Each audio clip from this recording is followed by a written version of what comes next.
RTL Soir, Marc-Olivier Fogiel. Et pour le journal avec Isabelle Choquet, 17h12. C'est un drame épouvantable qui vient de se produire à Bagnols en forêt dans le Var. Un petit garçon de 6 ans a été retrouvé mort dans une glacière. Oui, un caisson isotherme d'1 mètre cube s'est trouvé dans la camionnette de son père, poissonnier ambulant.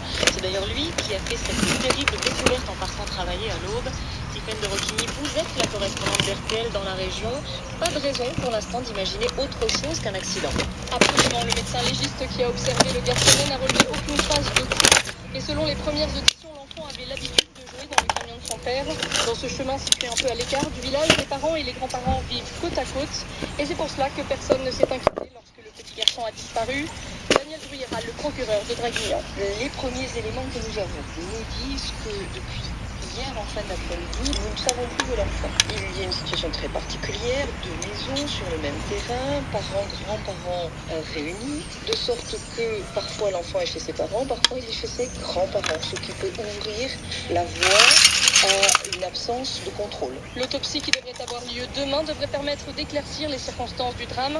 Mais en attendant, beaucoup de questions restent en suspens, comme nous le confiait le commandant de la gendarmerie de Draguignan, Stéphane Bonmarchand. On se pose des questions comment a-t-il pu entrer dans cette maison, comment la porte s'est-elle fermée, peut-on sortir en étant à l'intérieur, a-t-il crié, entend-on quand on donne des coups, est-ce qu'on peut entendre de l'extérieur? Des zones d'ombre qui devraient être levées grâce aux résultats des analyses effectuées sur place et de l'autopsie. Résultats attendus pour la fin de la semaine. Dans le Var pour RTL, Tiffaine de Roquigny.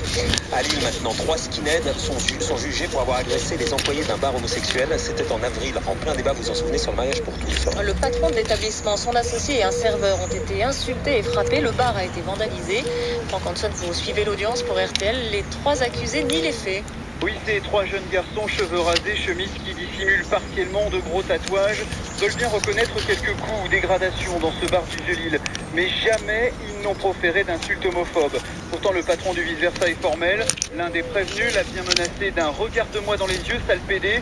Ils avaient de la haine dans le regard.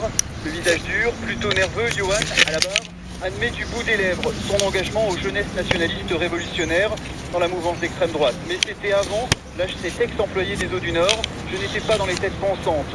L'un de ses acolytes avec qui il a participé ce soir-là à la manifestation contre le mariage pour tous se revendiquait également comme un skinhead.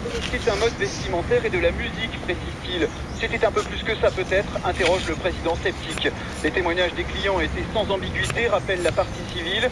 C'était un déferlement de violence. À l'époque des faits, le procureur avait promis des réquisitions sévères.